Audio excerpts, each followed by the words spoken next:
ప్రియులారా, మనము నేర్చుకోవలసినటువంటి ఒక ఆత్మీయ పాఠం ఏంటంటే, మనము ఏ ఆపదలో ఉన్నా, ఏ పరిస్థితిలో ఉన్నా, ఏ కష్టంలో ఉన్నా, దేవుని గురించి సాక్ష్యం ఇచ్చేటువంటి అలవాటు మనము చేసుకోవాలి. దేవుని నామానికి మహిమ కలుగును గాక.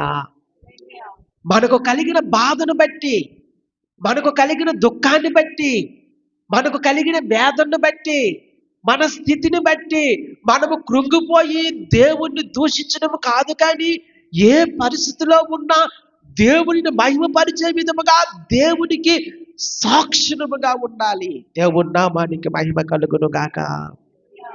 హల్లెలూయా. ప్రియులారా, ఈ చిన్నది దేవునికి సాక్షిగా నిలబడతా ఉంది. అలా ఉండాలి అంటే ధైర్యం ఉండాలి.